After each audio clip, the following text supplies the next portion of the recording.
Madame, monsieur, bonsoir. Carrefour d'analyse, votre magazine de décryptage d'informations politiques revient sur l'an 1 de Félix-Antoine Tshisekedi à la tête de la République démocratique du Congo. Une première alternance au sommet de l'État entre Joseph Kabila Kabange et Félix Tshisekedi.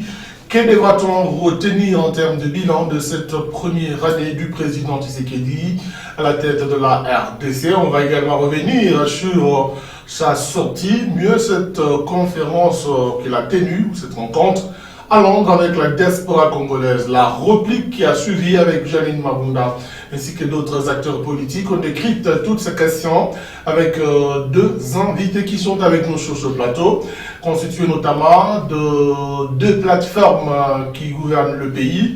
Je parle bien du FCC et du CASH. Le FCC, c'est avec monsieur Jesse John Numbi. Merci d'être avec nous dans ce magazine, monsieur Jesse. Merci José, c'est un grand plaisir de retrouver ce plateau de RTIV.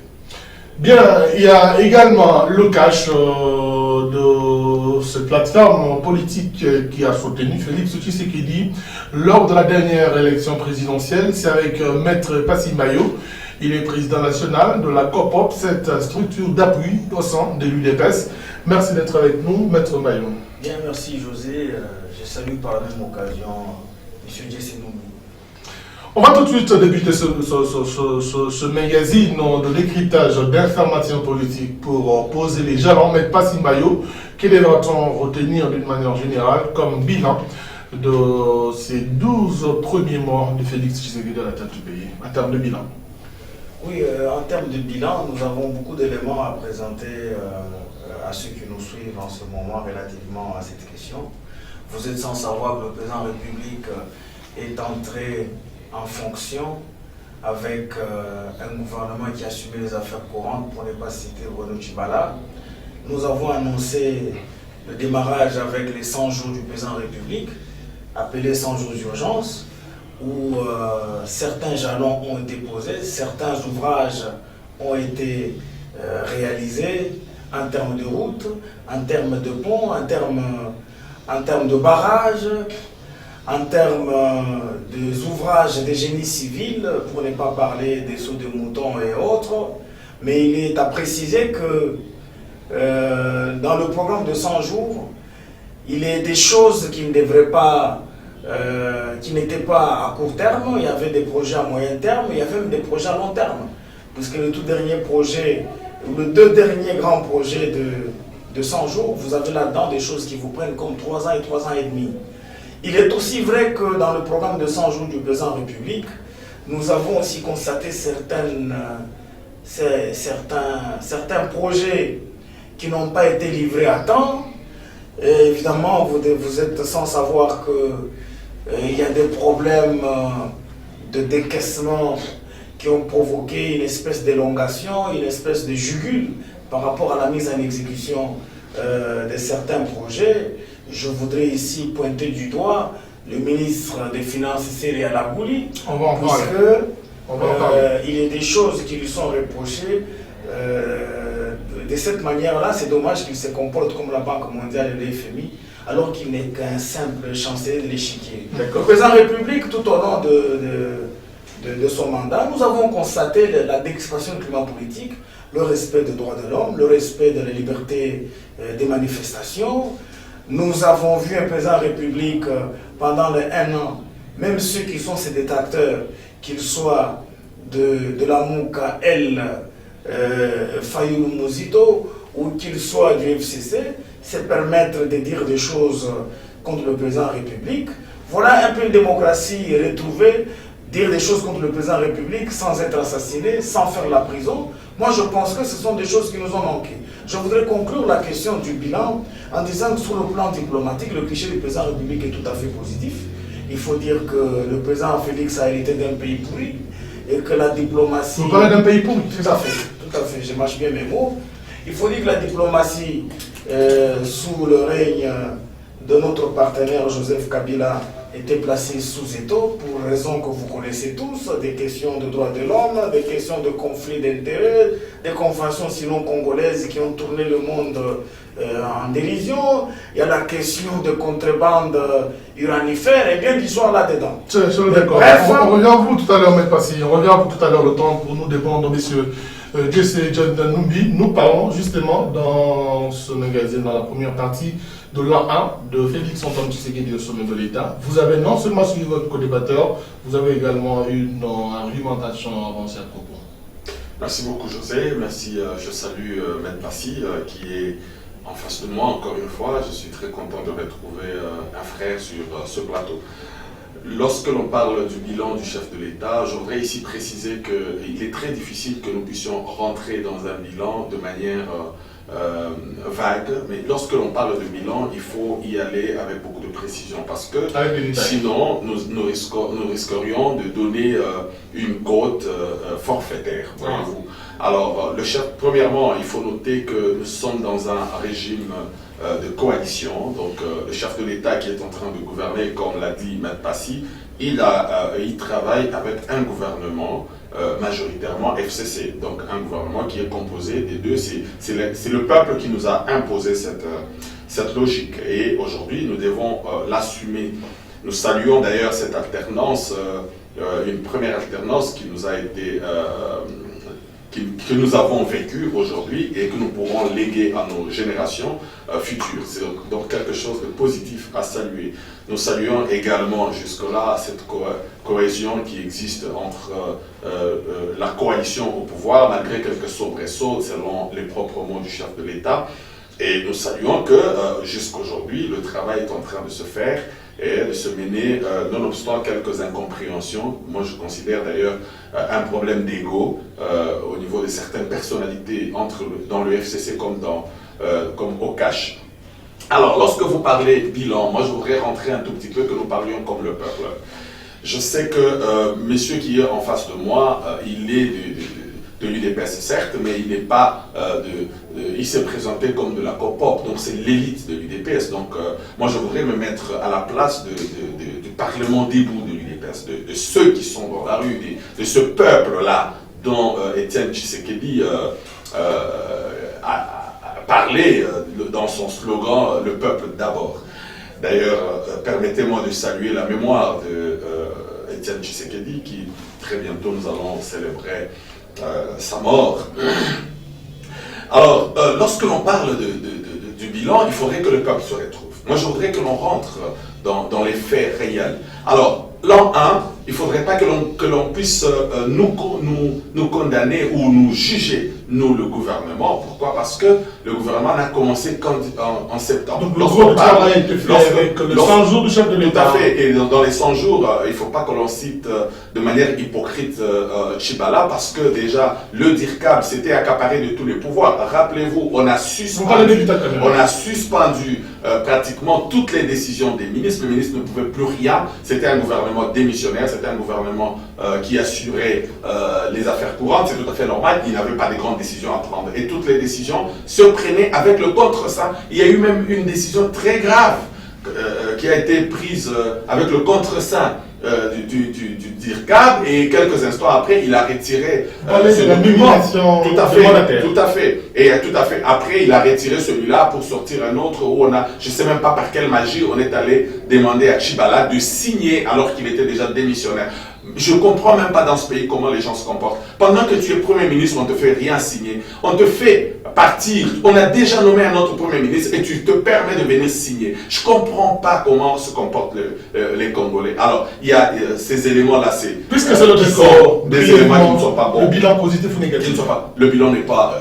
moi, personnellement, je trouve que le bilan est négatif. Il n'est pas bon. Il n'est pas bon. Pourquoi? On est en train de parler des infrastructures. On parle d'abord de la diplomatie. Il ne faudrait pas que l'on mente au peuple. C'est pendant Joseph Kabila que nous avons atteint le point d'achèvement PPTE. Il ne faudrait pas que l'on puisse mentir le peuple. C'est vrai qu'il y a eu le mécontentement d'une partie de la communauté internationale, parce que la communauté internationale, ce n'est pas les trois capitales de l'Occident. La communauté internationale, c'est aussi la Chine, c'est aussi la Russie, c'est aussi tous ces pays-là. Donc, Joseph Kabila n'était pas en mal avec tout le monde. Joseph Kabila était en mal avec un petit groupe. Avec un petit groupe, lorsque Kabila a insisté sur le nouveau code minier. C'est à ce moment-là que le groupe des 7 grands miniers ont commencé cette guerre contre Joseph Kabila. Alors, sur le plan diplomatique, je suis d'accord que le chef de l'État est en train d'impulser encore un nouveau sang, et moi, en nationaliste, je soutiens que le chef de l'État, par son action qu'il est en train de mener, il permet encore davantage l'ouverture de la RDC, mais on ne pourrait pas parler de pourriture, c'est un peu un langage... C'est le d'accord, je laisse.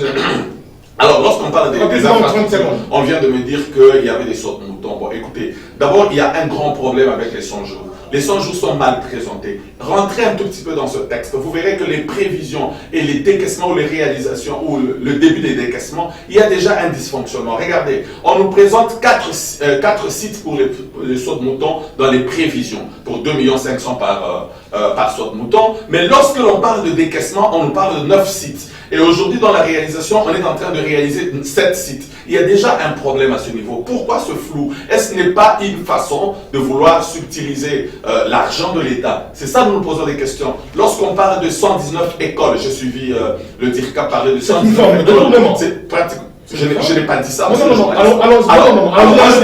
voudrais pas attaquer au... Dans les finances publiques, monsieur. Oui, tout à fait. Monsieur le journaliste, vous avez dit le mot, je ne veux pas le répéter. Voilà. Alors, lorsque l'on prend par exemple le cas des écoles, on parle de 119 écoles qui seraient livrées. En fait, ce sont des écoles, d'abord, le DIRCAB l'a dit, tous les projets de 100 jours, ce sont des projets que Kabila avait commencé et qui sont en train d'être achevés. Il n'y a rien de nouveau. Il n'y a rien de nouveau. Non, je vais terminer. Sur les 119 écoles qui ont été présentées avec un budget colossal, je ne comprends pas. Jusque-là, je me demande comment on a pu dépenser au-delà de ce qui était prévu pour la construction de l'école, mais juste pour parachever. C'est aberrant pour moi et je me pose des questions, monsieur le journaliste. Je ne voudrais pas utiliser des gros mots, mais je me pose quand même des questions à la place du peuple que l'on réclame, le peuple d'abord. Alors, Maître Massimbayo, vous avez entendu les précisions de votre co-directeur. D'une manière générale, M. Ducet dit que le bilan est négatif par rapport aux attentes de la population. Bien, écoutez, dire que le bilan est négatif, c'est un propos qui ne pouvait venir de lui. Moi, je dis bien que le bilan est positif. Il s'est mis dans la peau de la population. Il n'a pas à se mettre dans la peau de la population, puisque cette population qui nous suit, c'est très bien que si aujourd'hui... Monsieur Bayo, vous regardez le peuple en face? Si aujourd'hui... Je comprends pas. Allez-y. Ouais, mais je voudrais que vous puissiez quand même regarder le peuple en face. Alors, vous m'invitez dans la cadence de l'interférence. Allez-y. Alors, je disais ceci, ce peuple qui nous suit doit retenir une seule chose. Que les nominations de la GECAMINE, par exemple, ce qui dit qu'il explique qu'il soit un premier ministre déjà nommé, mais il n'était pas déjà en fonction, il n'avait même pas reçu qui... Celui-là qui n'était plus en fonction quand même. C'est là que je dis. Mais il y a un ministre qui a assumé les affaires courantes. La Constitution ne dit pas que vous soyez un ministre en fonction, ou non en fonction, ou ministre malade, ou ministre rassasié. Non, on dit simplement le premier ministre. Non. Et donc, lorsque vous lisez des articles de 80 à 88, vous allez trouver évidemment des éléments là-dedans. Voilà pourquoi le président de la République, respectant la Constitution, le seul premier ministre qui était là-bas, c'était Bruno Tshibala, qui avait été appelé à contresigner ces ordonnances. Pour le reste de ce qu'il raconte, ben écoutez, ce sont le tralala des réseaux sociaux. À propos de 100 jours du président de la République. Le bilan est négatif. Il dit que le bilan est négatif, mais moi je dis que le bilan est positif. Mais en ce jour, M. Sélé Alagouli, devenu ministre après l'annonce du bilan de 100 jours, commence à poser des actes mettant des bâtons dans le roue par rapport à la question liée au décaissement. Vous avez assisté à la polémique entre lui et le DIRCAB sur cette question. Le DIRCAB parlant de 65% d'exécution de programme de 100 jours, Louis Sélé Alagouli parlant de 50%. Et le débat a gravité autour de cette question d'argent. Pourquoi? Puisqu'il y a des décaissements qui devraient continuer. Il s'agit d'un projet de la République, il ne s'agit pas d'un projet d'individu.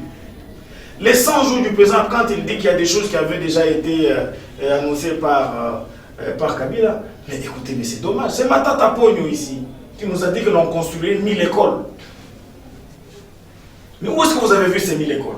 Donc c'est le pas que vous avez suivi. Mais il vient de parler des 119 livrets. Il n'y a pas, il parle de lui-même des 190 écoles. On vient de parler des 119. Moi je sais que la seule bravoure que nous pouvons reconnaître à Matata Pogno, c'est de s'être construit une université dans le maniement. Vous comprenez? C'est de s'être construit une université dans le maniement. Mais quant à la palpabilité des réalités sur le terrain, quand j'ai dit que nous avons hérité d'un pays pourri, on a hérité des conséquences terribles. Est-ce qu'on peut continuer aussi avec non, voilà pourquoi nous refusons, nous, de continuer de cette manière-là. C'est ce qui provoque, évidemment, mais laissez-moi parler, c'est ce qui provoque, évidemment, cette mésentente que vous voyez entre le FCC et le CAS. Pourquoi? Puisque vous avez des aigles qui sont là pour la continuité, qui rêvent encore, qui ne veulent pas admettre qu'il y a une nouvelle configuration politique des choses. Nous devons cette fois-ci accompagner le président de la République dans son programme du peuple d'abord. Mais voilà que nous, je ne sais pas pourquoi vous allez-y. Voilà pourquoi nous disons, les 100 jours du président de la République ont porté des fruits positifs. Comment? Mais seulement que dans les 100 jours, prouvez-nous ces il y a des programmes.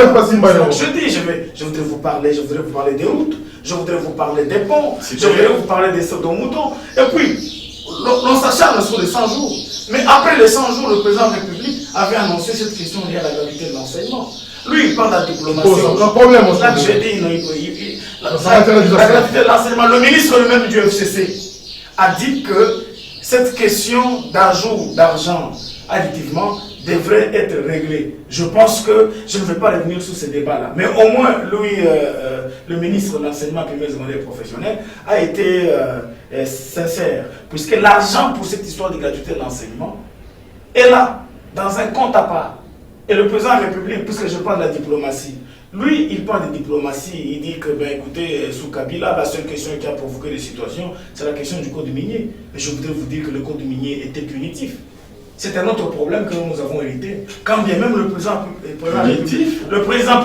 président Félix, étant sincère, il a dit que le code minier est bon et nous devons l'appliquer. Mais quand bien même que Kabila, laissez-moi parler, Kabila a pris ce code minier pour punir ses anciens partenaires avec qui il était dans l'histoire des mines, ainsi de suite. Entre autres, les Glencore, les Soros, ainsi de suite.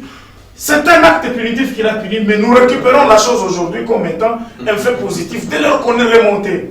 Si c'est faux, qu'ils me disent le contraire, que si Kabila serait en bon terme avec Glencore et Soros, qu'est-ce qui a provoqué le conflit? C'est cette histoire de malentendu.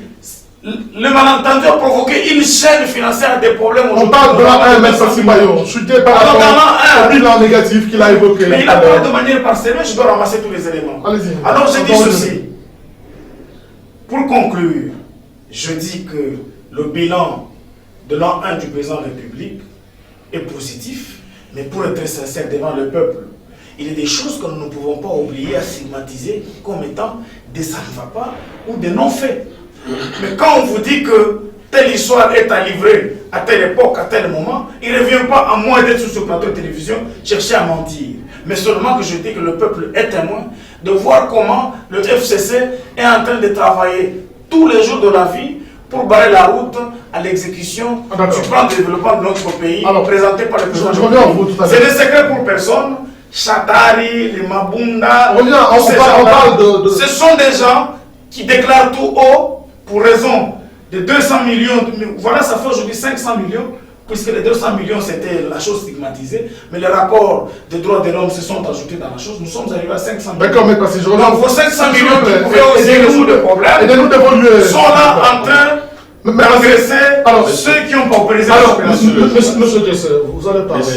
Votre co-débatteur dit d'une manière, parce que vous avez parlé d'un bilan largement, d'un bilan négatif. Il dit, c'est plutôt le FCC qui est en train de travailler contre Monsieur les actions du chef de il ne l'État. faudrait pas que l'on débite des mensonges ici. Premièrement, lorsque l'on parle de sceller le ministre des Finances, premier élément, c'est que le ministre arrive 100 jours après, en fait au-delà de 100 jours. c'est qu'on ne peut pas l'accuser pour des actions qui étaient programmées pour 50, 90, 120 jours. Ça ne devait pas être lui le problème. C'est ton domaine. Il est arrivé plus de 150 jours après. Messieurs, calculez, faites les calculs. Les 100 jours, c'est déjà en juillet que ça devait arriver. Si je suis un peu plus... si je ne prends que les jours ouvrables. Donc, ça pouvait arriver en juillet. Mais il est arrivé 60 jours après les 100 jours. Donc, il ne faudrait pas l'accuser pour ce qui n'a pas été fait. Donc, globalement, s'il vous plaît, M. Passy. Il ne faudrait pas l'accuser pour ce qui n'a pas été fait avant lui. Monsieur Joseph. Mais il a débité autre parce chose. qu'il est en train de parler. Parce qu'il est en train. Restons d'abord dans les finances, parce qu'il a débité beaucoup de mensonges là. Il est en train de revenir, de patauger un tout petit peu dans ces histoires-là en disant positif, positif. Le peuple est témoin. C'est pour ça que dans le Kasaï central, le peuple s'est soulevé pour dire nous ne voyons rien dans les 100 jours. Là, il s'agit de questions alimentaires. C'est pour ça que c'est toujours comme ça. Quand dans les 100 jours, on n'a jamais programmé l'histoire de maïs et de manioc. Mais effectivement, c'est ça le grand problème. C'est ça le grand problème. On a parlé des urgences. Mais regardez sur le plan agricole, quelle était l'urgence qui a été débitée là-bas. Dans les urgences, on nous parle de la production du lait dans le sud Kivu. Qu'est-ce que ça devait... Voilà, monsieur journaliste, nous parlons de 1 an. Est-ce que vous pouvez... Vous exposez le projet avec l'Afrique du Sud. Je ne suis pas là pour parler de Bukangalozo. Et si vous voulez une émission pour que nous parlions de 18 ans de Joseph Kabila, je suis prêt à revenir. Mais je suis venu répondre à l'invitation de monsieur le journaliste par rapport à l'an 1. Je ne parle pas de Bukangalozo. Messieurs, soyez apaisés, ne cherchez pas à m'embrouiller. Je connais la chanson. Lorsqu'on est incapable de réaliser, lorsqu'on est incapable de défendre son bilan, on cherche à rejeter la faute sur les autres. Alors, on parle du FCC qui travaillerait. En fait, aujourd'hui, je voudrais dire personnellement, je ne dis pas que dans le FCC, tout le monde est sain, il n'y a que des colonnes. Non. Je suis tout à fait d'accord qu'il y a des gens qui ne comprennent pas la logique que Joseph Kabila nous a donnée de nous dire que nous avons un seul chef d'État que nous devons effectivement, avec qui nous devons composer pour travailler. Alors aujourd'hui, nous avons une politique coalisée. Nous avons une politique d'ensemble. Si je dis que l'an 1 a été négatif, je mets là-dedans aussi tout le gouvernement Tchibala qui n'a pas bien fait certaines choses, et même ce qu'on est en train de faire aujourd'hui. Je dois vous dire une chose, il y a eu beaucoup de dysfonctionnements. Il y a eu beaucoup de dysfonctionnements au niveau de la programmation déjà de ce programme des 100 jours. Je vous ai démontré ça tout à l'heure. Je suis en train de vous dire que lorsqu'on parle des montants ou des chiffres, on me dit qu'il y aurait 64%. Ça, c'est pas notre problème. Vous savez, quand on parle de 64, 70 ou 50%, ce n'est pas ça qui importe pour le peuple. Le peuple, ce qu'il veut, c'est voir la matérialisation. Regardez, on nous dit par exemple, parce qu'il y a eu des programmations, on nous dit par exemple que les sauts de moutons, ça fait déjà plus de 360 jours que cette histoire de saut de mouton a commencé et nous n'avons même pas un seul livret, voyez-vous. C'est déjà un problème. Alors que tous les 9 sauts de mouton devaient finir dans 360 jours. Mais nous n'avons même pas un seul livret. C'est-à-dire que les 9 autres arriveront peut-être après 2 ans ou 3 ans. Voyez-vous, ça c'est déjà un problème. Le ministre des Finances Deuxièmement, parlons du ministre des Finances. Parlons du ministre des Finances. Quel est le projet qui aurait été bloqué par le ministre des Finances? Je voudrais informer mon ami que le gouvernement congolais, il ne fonctionne, en fait, le budget congolais, il est géré à partir de ce que nous avons dans la caisse. C'est la réalité que nous fonctionnons. Nous ne pouvons pas utiliser au-delà de ce que nous avons. Donc, si le ministre doit donner, et n'oubliez pas que le chef de l'État nous a mis dans un programme avec le FMI. Avec le FMI, ça ne badine pas, monsieur. Ce n'est pas vous qui décidez du matin au soir, le DIRCAB du chef de l'État décide, donnez-moi autant d'argent et on lui donne. Non, ça ne fonctionne pas comme ça. Il y a une chaîne de dépenses qui doit être respectée. Et le ministre des Finances, comme vous avez prétendu qu'il n'était qu'un simple échiquier, c'est une erreur, monsieur. C'est une erreur. Le ministre des Finances, il est là, il ne doit pas se comporter comme le FMI. Vous avez tout à fait raison, parce qu'il n'est pas le FMI, mais il est le ministre des Finances et c'est lui qui doit veiller sur, la restriction des dépenses que le chef de l'État a demandé, 2, la maximisation des recettes. C'est sur ce point que nous devons beaucoup plus travailler. Lorsqu'on parle de c'est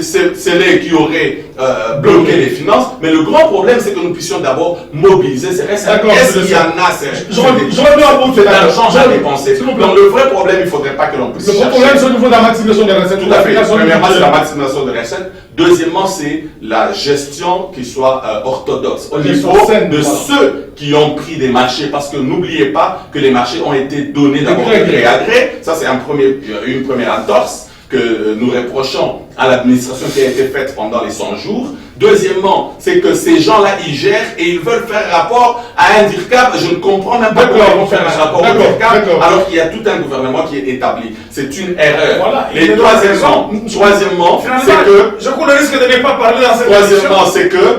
Est-ce que vous n'avez pas envie de parler? Non, mais s'il n'a pas à parler, il peut se taire. Parce que j'ai constaté... S'il vous plaît, je vais juste en poser. Je lui passe la parole. Laissez-moi la passerelle. Je voudrais juste je viens de découvrir votre de présenter. Je demande un arbitrage positif. Il a tenté, on va lui donner tout ce qu'il veut, il a tenté de nous dire que le bilan était positif, c'est très bien. Mais moi je voudrais qu'il aille un tout petit peu dans les détails. Le peuple veut voir, messieurs, dans le Haut-Katanga où nous sommes, quels sont les projets qui ont été prévus. D'accord, s'il vous plaît. Dans le Haut-Mami, dans le Grand Katanga, dans le Grand Kassai. Ne nous parlez pas de Kinshasa, où il y a eu quelque chose. Je vous remets la parole. Maître Passine Bayo, rapidement, votre réaction. Tout ce qui a été dit par votre débatteur. Il parle de Olomami, mais j'imagine qu'il témoigne une solidarité sociologique, c'est tout à fait normal. Moi, je viens de là, je viens de visiter, j'étais candidat dans le coin. Je peux appeler. Vous pouvez l'appeler comme vous voulez, j'ai pas honte. Non, mais écoutez, il n'y a pas honte à cela, mais il ne faudra pas que c'est un fondement régionalo-nationaliste. J'ai parlé du Haut-Katanga. Ilungaleo a inauguré un pont dans les 100 jours en 2016. C'est moi qui parle. Pas dans les 100 jours, ne mentez pas. Mais c'est moi qui parle. Pas dans les 100 jours. Non, c'est faux. Évitez l'interférence. Non, soyons. Voilà. Le conflit. On ne peut pas mentir. Je viens de Kanyama. Le pont a été inauguré avant la campagne. D'accord, monsieur de Sèche, compris. Je vous dis que monsieur Ilungaleo, les images sont là sur YouTube. Ilungaleo n'était plus ministre dans les 100 jours. Si vous avez des problèmes avec Ilungaleo, moi je c'est mon grand frère. Il ne peut pas. Est-ce que vous pouvez pas imaginer pendant qu'il n'était plus ministre? Oh là là. Allez-y. Mais je regrette. Monsieur Ilungaleo a cessé d'être ministre.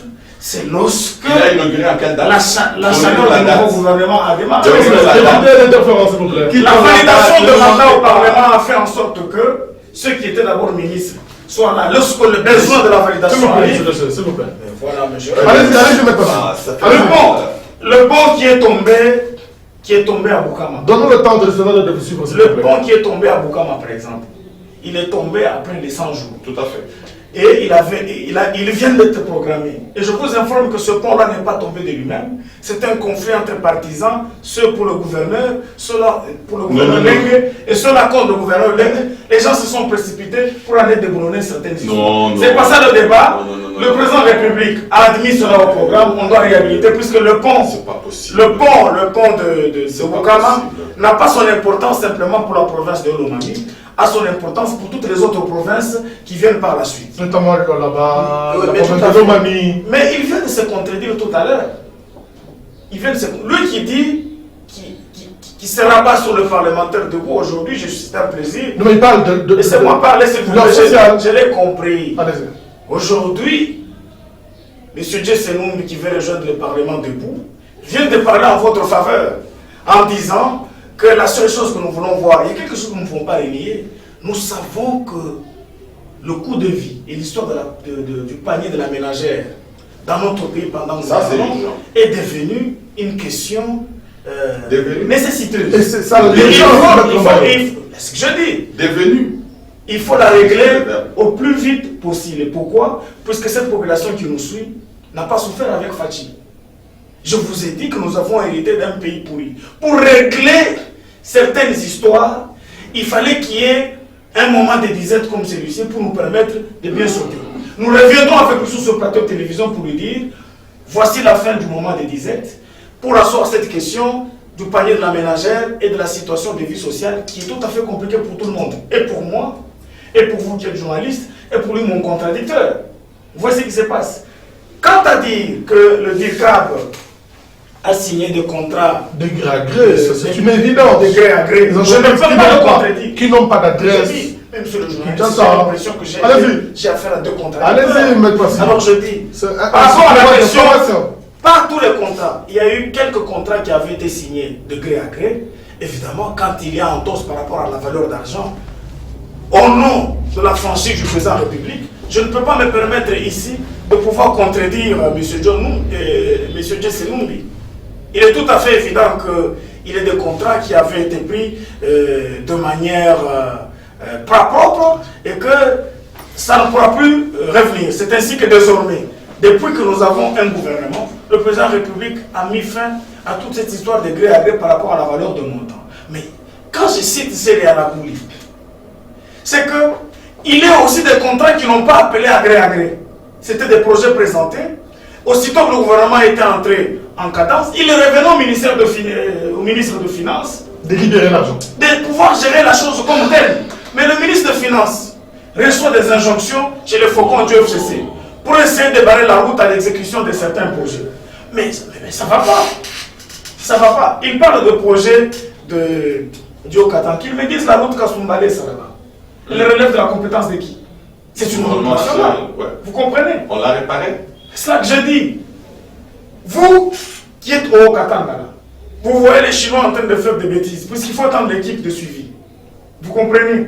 Vous participez à cette mauvaise gestion de questions de route pour dire par la suite, bon, pour la route Kasumbalé, ça, nous n'avons pas vu des effets jusque-là. Votre problème. Elle n'était même pas prise. Lui parle.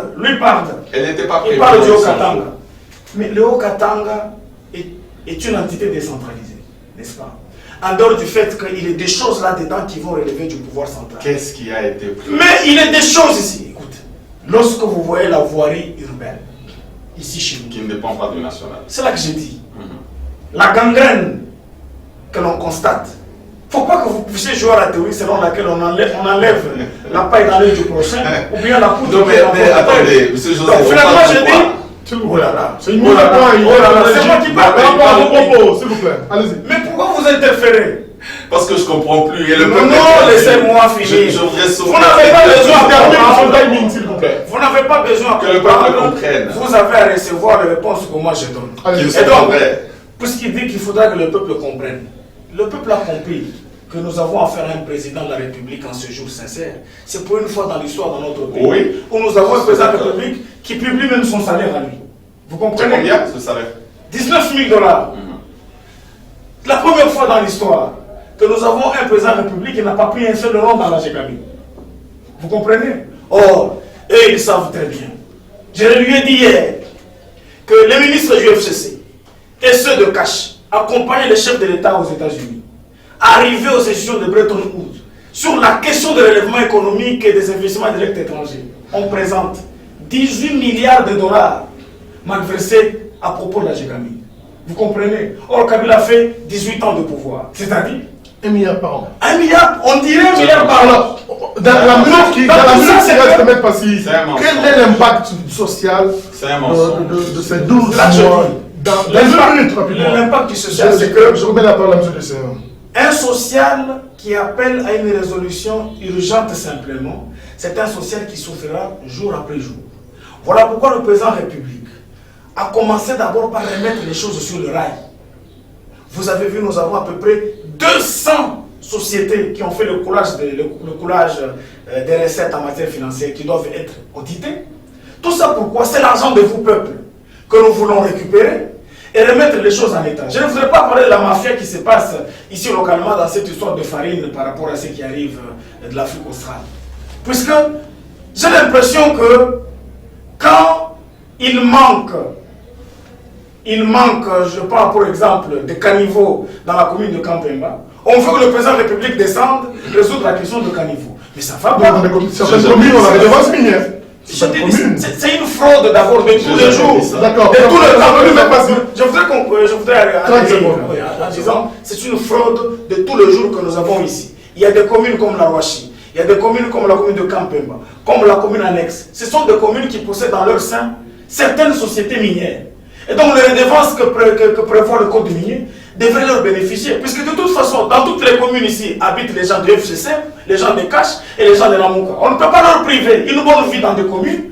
Puisque non, vous avez un bourgmestre du FCC, non, puisque vous avez telle autorité qui a voulu lui rafistoler la suite. D'accord, mais là, ça va pas. On est pour le Je voudrais maintenant atterrir, s'il vous plaît, puisque j'ai l'impression. C'est la deuxième fois que vous avez fait. Il ne fait qu'atterrir, sans atterrir là. Il va faire un crash finalement. 15 secondes. Voici le crash que je voudrais faire. C'est le plaisir de Chadaï qui voulait paralyser la République. Je dis ceci. C'est la conclusion.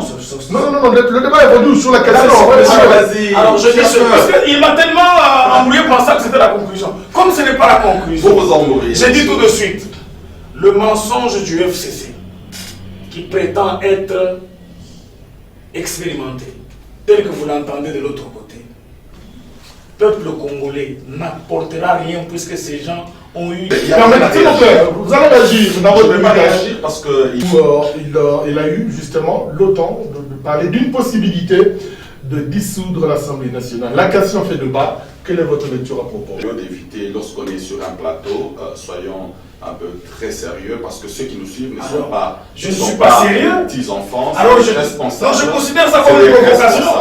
C'est des responsables. Évitez aussi l'interprétation parce que vous Je allez... veux dire qu'il peut dire que c'est très sérieux, donc je ne suis pas sérieux. J'ai mis nous, hein, donc j'ai parlé de nous ensemble. Même lui.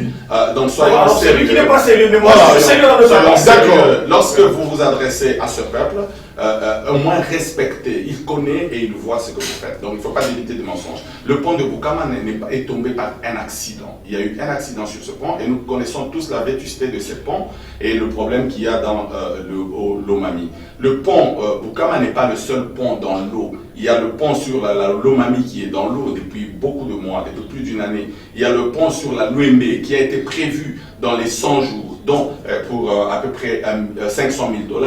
Même pas un sac de ciment n'est arrivé sur ce pont-là. La Olomami n'a rien vu jusque-là. Des soi-disant, il a été prévu. Il a été prévu. Le président a répété l'histoire de l'Omami même dans son programme. Il y a la boule là-bas. Vous soutenez dans le coulisses. Il a mis la route à l'électricité. S'il vous plaît. Il a été prévu 160 km de Kanyama jusqu'à Ngouba. Rien n'a été fait. Alors, ici, on est en train de me parler de la vie des communes. D'abord, on fait de l'amalgame. Il faudrait que j'informe à mon frère que les communes reçoivent déjà leurs redevances minières. Et il faudrait que je puisse préciser. Vous pouvez passer pour aller voir. C'est pas le lieu. Combien vous qui aimez les chiffres? C'est pas le lieu pour que nous puissions faire ce calcul. Vous pouvez passer au gouvernement, on vous donnera tous ces chiffres. Ou encore dans les coulisses. Mais regardez l'état de la commune. Ici, je voudrais dire. C'est d'ailleurs très bien que vous le releviez. Quand vous parlez de l'état des communes, qui est le chef de l'État? Quand vous êtes en train de parler, le chef de l'État n'est pas bourgmestre. Voilà le problème du FCC. Ah, mais alors pourquoi on voudrait parler du Voilà le problème du FCC. Pourquoi on voudrait parler du Tous FCC? ces bourgmestres. Les bourgmestres sont du FCC.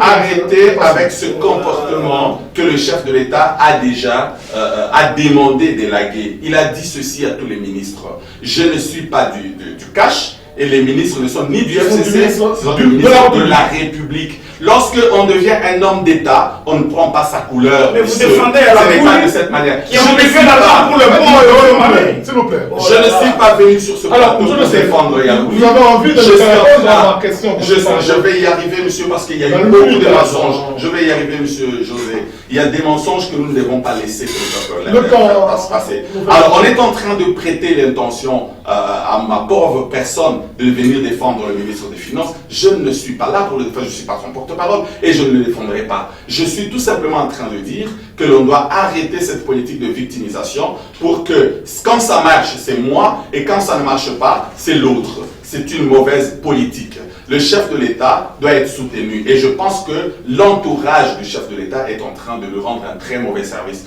Avant de dissoudre le Parlement, je pense que le chef devait penser d'abord à dissoudre son équipe dans les alentours. dans son cabinet qui est en train de faire un piètre travail. Aujourd'hui, que ce soit la communication, que ce soit le DIRCAB, que ce soit toute cette équipe, c'est zéro. Je suis désolé de le dire. Alors, nous risquons un jour que le chef de l'État nous dise aussi qu'il avait besoin de 15 personnes, comme l'avait dit Joseph Kabila, cette phrase de triste mémoire. Aujourd'hui, le chef de l'État, vous me parlez de son discours à Londres. Moi, ce que je vais dire, c'est que le chef est libre de parler avec son peuple et le chef peut parler sur toutes les questions. Et la question, c'est une réalité. Il a évoqué des questions, de dispositions de la Constitution. Mais je pense, à mon humble avis, que le lieu n'était pas indiqué pour parler de ça. C'est mon avis, je vais m'expliquer. Premièrement, le chef de l'État était à Londres pour inviter des investisseurs. Le chef de l'État devait rencontrer les Congolais. C'était pratiquement à l'an 1. À mon avis, le chef de l'État devait parler de son bilan, devait parler des grandes réalisations et devait inviter les Congolais à venir s'investir pour que nous puissions construire cette nation. Curieusement, j'ai relevé 2 points que moi je ne sais même pas pourquoi le chef les a utilisés en ces lieux-là, notamment cette question des Banyamulenge. Je ne sais pas pourquoi il fallait en parler à Londres, je ne sais pas pourquoi il fallait évoquer cette question. Il devait bien l'évoquer ici au pays. Peut-être au pays, mais je ne vois même pas parce que c'est connu de tous que les Banyamulenge sont congolais. C'est connu, il ne devait pas aller relever cette question pendant que ce moment, il y a des gros problèmes à Minembwe, il y a des gros problèmes à Beni. Il faut éviter de certaines sensibilités pour ne pas blesser les consciences de certains Congolais qui ne supportent pas effectivement certains peuples qui nous créent des problèmes. Alors, il est question ici que nous puissions relever, lorsque vous parlez de la dissolution, je ne sais pas non plus pourquoi il fallait parler de ça. S'il y a une question de l'indiscipline de certains ministres, personnellement, je pense que non. Mais s'il y a de l'indiscipline parmi les ministres, c'est demander au ministre de démissionner ou au gouvernement de démissionner. C'est une prérogative que le chef de l'État peut prendre. Mais aller à dissoudre alors qu'il n'y a pas crise, parce que la Constitution parle d'une crise, et non seulement crise, mais persistante. Aujourd'hui, il n'y a pas de crise entre le gouvernement et l'Assemblée nationale. Je ne vois pas pourquoi on parlerait de ça. Donc c'était une question, à mon avis, qui n'était pas nécessaire. Moi, je pense que le chef de l'État n'a pas l'intention de dissoudre. Et lorsqu'il a évoqué cette question, c'était peut-être pour... mettre la pression. Non, pas pour mettre la pression, c'était pour calmer la diaspora qui était là à huer par rapport à la question des Banyamulenge. Il fallait leur donner une recette qui les mettrait un tout petit peu à l'aise, comme ils aiment bien, dégage. C'était une recette pour les calmer, les connaissances. On revient à vous pour la conclusion. Ce discours du chef de l'État, et qui a été suivi notamment de la réaction de Janine Mabunda à Kinshasa, sur cette possibilité de dissoudre...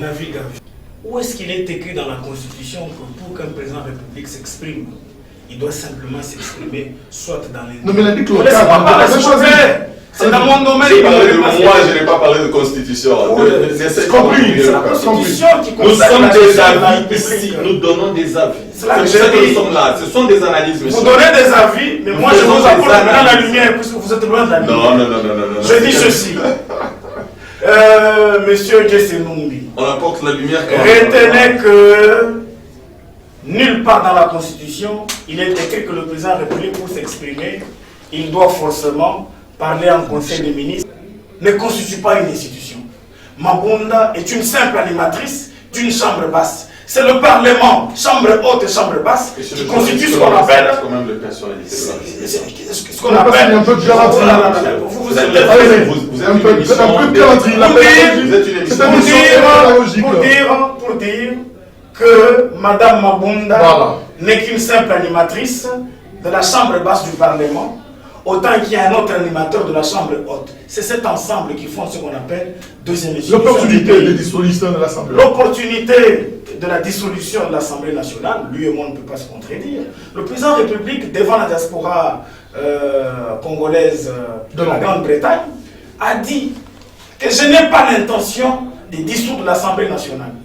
Je reçois des ministres du FCC qui me disent combien ils sont sous pression par des faucons de leur parti, et puis ils les appellent Bandé Onanga FCC. Et même le ministre du FCC dit au chef, si vous nous voyez évoluer à tâtons ou à pas de tortue dans cette histoire de gouvernement par rapport à l'accompagnement de votre programme, c'est puisque nous sommes sous pression de nos faucons du FCC. Le président de la République a dit, je sais qu'on vous a déjà fait signer Des lettres d'émission. Alors la pré-démission n'existe pas même, elle n'a pas de base juridique en droit. Les ministres du FCC que lui défend là-bas, ils ont déjà signé. Le chef de l'État dit, si cette situation continue ainsi... Mais là, c'est pas la crise entre... C'est là que je dis, s'il vous plaît... C'est la crise entre des individus. Je suis en train d'en venir, mon cher ami. Vous parlez à quelqu'un qui manipule la loi de l'État. Je dis, le président dit, si cette situation continue ainsi, je serai obligé de dissoudre l'Assemblée nationale. Mais l'article 148 prévoit toutes ces choses. Le seul président de la République a le pouvoir de constater la crise. La constitution qui est la nôtre ne dit pas. La constitution qui est la nôtre ne dit pas si la crise doit être directe ou indirecte. Qu'elle soit directe ou indirecte.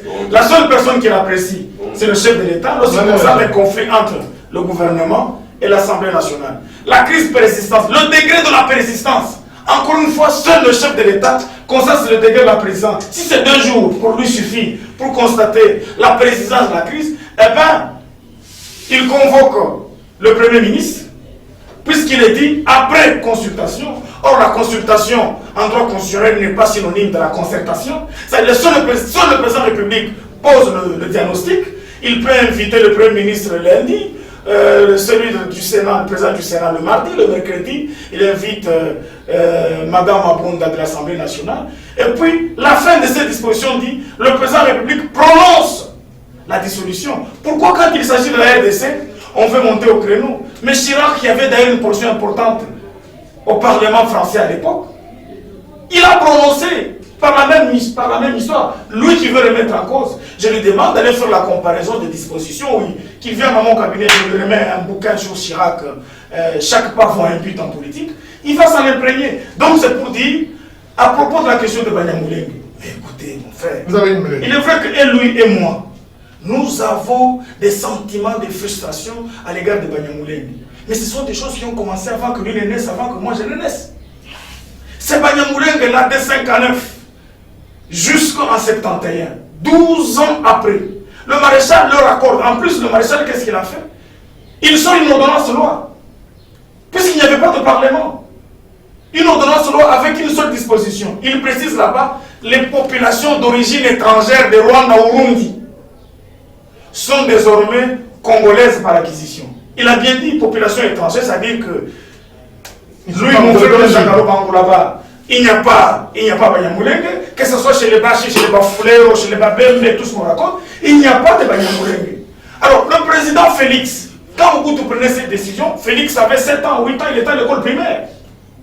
Voilà que cette histoire a transcendé des générations. Ça posait des problèmes du temps de Mzee. C'est que le Rwanda, l'Ouganda, le Burundi utilisaient ces gens-là pour entrer effectivement à l'RDC. Mais le chef de l'État a conclu en disant, j'ai reçu la communauté de Banyamulenge. Je leur ai dit, la seule reproche que l'on vous fait, vous, c'est que chaque fois qu'il y a un problème, vous prenez les armes contre l'État congolais. Et puis, vous êtes en train de servir de pont à l'ennemi de la RDC. Si vous voulez rester au Congo en vous comportant comme des Congolais, posez des actes pour le bien de ce pays. Et puis, quelque chose de bon m'a plu dans le langage diplomatique du chef. Il a dit à la diaspora congolaise que mais les Banyamulenge sont comme vous, le Congolais qui est en Grande-Bretagne, qui avait acquis la nationalité britannique. Est-ce que les Congolais qui sont en Grande-Bretagne sont des Vikings? Est-ce que les Congolais qui sont en Grande-Bretagne sont-ils de la tribu, c'est pas au clan ou race irlandaise et tout ce qu'on raconte? Ça va pas dire le chef de l'État. Je reviens tout à l'heure pour la conclusion. Oui, étant libre, comme l'a dit d'ailleurs Lambert Mende du FCC, que le président de la République en tant que visionnaire, c'est lui qui conduit la nation, qui représente le peuple, qui connaît ce qu'il faut pour le peuple et ce qu'il ne faut pas. On ne peut pas discuter comme a commis l'impère Mahouz à une occasion de fête entre elle et la l'élection. Nous n'avons plus de temps. Oui, bien chuter. Monsieur le journaliste, je constate tout simplement que vous avez appelé un contradicteur. C'est comme ça qu'il va contredire même ce qu'il ne faut pas contredire. Plutôt que d'appeler je vous ai donné raison sur quelque point. Je vais partager des opinions communes. Lorsqu'on est en train de alors c'est vous qui êtes contradicteur. Lorsqu'on est en train de faire des analyses, monsieur le journaliste, on n'a pas de couleur, pas nécessairement. Mais je venais d'en donner raison sur cette question. Je vais vous donner un élément. On a parlé de la manipulation de la loi. Effectivement, je comprends. Lorsqu'on veut manipuler en tant qu'avocat, c'est tout simplement pour essayer d'attirer la loi vers son camp. Donc ça, c'est de la manipulation, mais ça ne signifie pas maîtrise. Donc c'est autre chose. C'est une présomption. C'est une présomption de maîtriser. Mais regardez, lorsque l'on parle de la Constitution prévoit un régime semi-présidentiel, il faut rentrer d'abord dans les préambules pour comprendre l'esprit de la loi. L'esprit de la loi, ou l'esprit de la Constitution. L'esprit de la loi, l'esprit de la loi était qu'il fallait éviter les velléités dictatoriales. Voyez-vous, il fallait éviter de remettre tout le pouvoir, comme c'était, nous avons connu l'époque de la Deuxième République, l'époque de Mzee, où le pouvoir était totalement détenu dans les mains d'une seule personne, la présidence ou le président de la République, qui est une institution comme il l'a dit. Alors, on n'a pas voulu que ça soit ainsi. C'est comme ça que l'on a créé le président, comme il a dit, c'est une institution, et le gouvernement est une institution à part. C'est deux institutions différentes et qui fonctionnent de manière différente, même s'ils collaborent au niveau de l'exécutif et que le chef de l'État est le chef de l'exécutif. Mais l'exécutif n'existe pas parmi les institutions. L'institution, c'est gouvernement et président de la République. Alors, lorsqu'on parle de 148, je pense que le peuple connaît déjà la chanson. Il y a des gens qui essayent de manipuler la question pour dire le chef doit faire, le chef est libre, c'est le chef qui décide. Non. Si on a prévu qu'il y ait consultation, c'est parce que effectivement, il faudrait que le chef de l'État s'assure réellement qu'il y ait crise.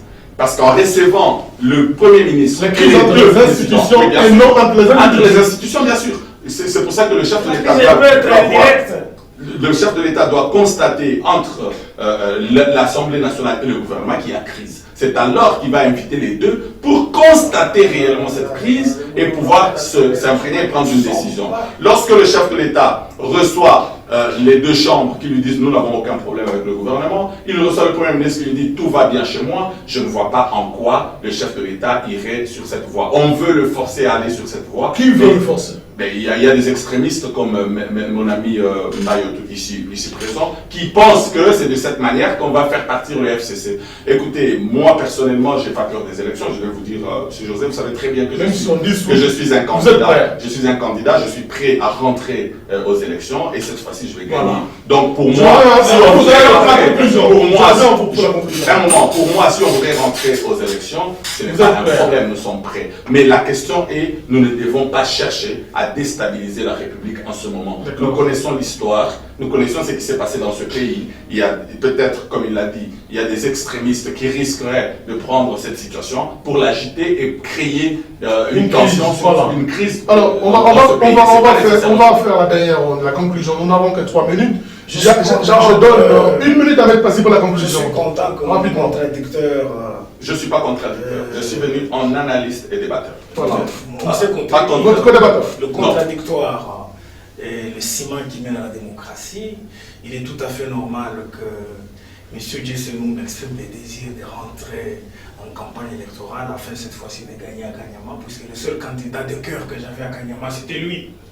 Merci. Voilà. Alors je dis ceci à propos de tout ce que vous connaissez et dans le propos de tout à l'heure, pour vous prouver à suffisance que nous sommes contradicteurs ici.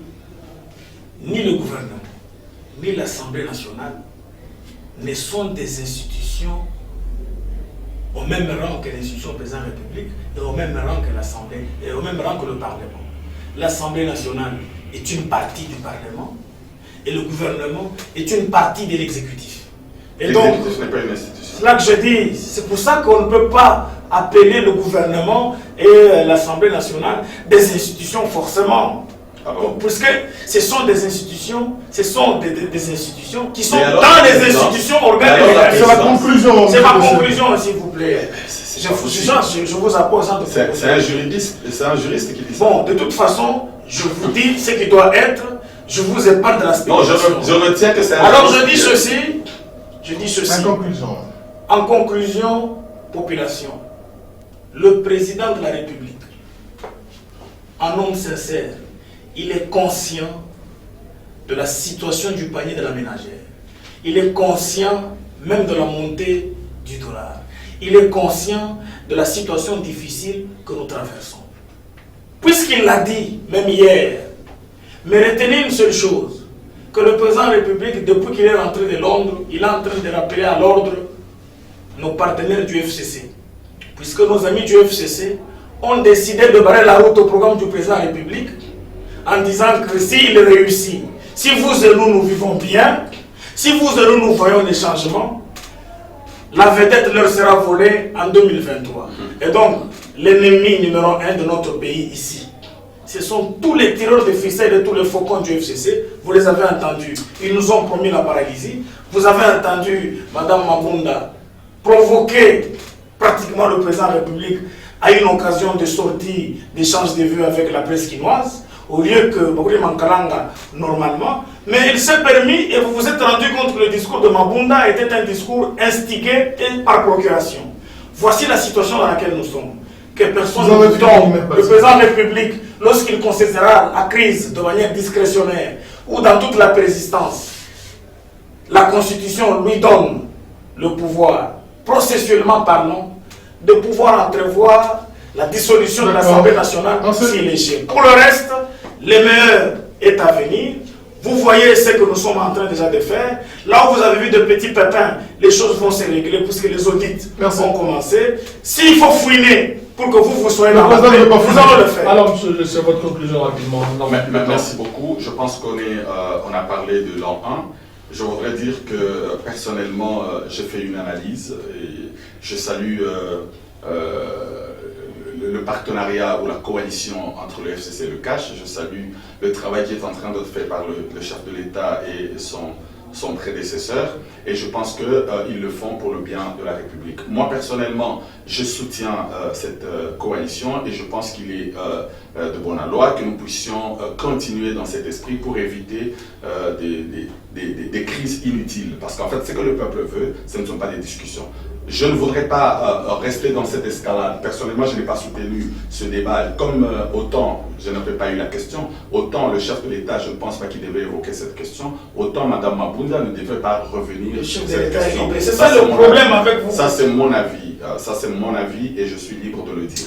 Je voudrais dire ceci, M. José, en conclusion. Pour moi, je pense qu'on doit plutôt apaiser. Et aujourd'hui, la situation est dans l'apaisement. Nous devons penser à donner au peuple ce qu'il veut et non pas aller faire des réunions pour faire des déclarations inutiles. Paralysie ou ne pas paralysie, patati patata, ce sont des distractions. Ce qui est plus important, c'est que le peuple voudrait que nous puissions travailler. Et nous sommes. Il n'y a personne qui puisse mettre des bâtons dans les roues de l'autre. Pourquoi? Parce que nous sommes dans le même bateau. C'est aberrant aujourd'hui. Déjà, vous prenez le propos de l'homme c'est aberrant. Si c'est Fatih qui échoue, c'est nous qui échouons. C'est nous qui échouons. C'est anormal que l'on puisse nous raconter des choses comme ça. Et ceux qui le disent, généralement, c'est ceux qui ne comprennent pas. C'est pour ça que j'ai dit, il y a des gens dans certains salons qui pensaient que réussir dans ce pays, parce qu'ils avaient une haine contre Joseph Kabila, il faut que Joseph Kabila meure, il faut que Joseph Kabila disparaisse, ainsi de suite. Mais la réalité, c'est que le chef de l'État a compris que le problème n'est pas ce militantisme, parce qu'il est au-dessus de ce militantisme.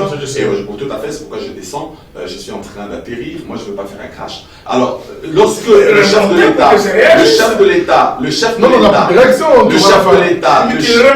chef de l'État nous a donné le temps, il n'y aura pas cette histoire de solution. Nous allons cheminer et nous allons aller. De toute façon, son discours est aujourd'hui, 2020, c'est le travail comme le chef l'a demandé et nous devons travailler, que ce soit le FCC, que ce soit le CACH. Arrêtez avec vos tiraillements inutiles. Arrêtez de vous jeter les pierres comme si vous étiez l'un dans l'opposition et l'autre au pouvoir. Nous sommes au pouvoir et nous sommes obligés. Nous n'avons pas de choix. Nous devons réussir. Ce magazine sans faire. Merci à M. Dessenoubi d'avoir accepté notre invitation. Après, c'était un grand plaisir de débattre avec mon frère. Merci à Maître Passim Bayo qui revient également, lui qui a fait également plusieurs mots. Merci d'avoir répondu positivement. Voilà. On se retrouve avec vous la prochaine fois avec le même réel plaisir de vous servir. Au revoir.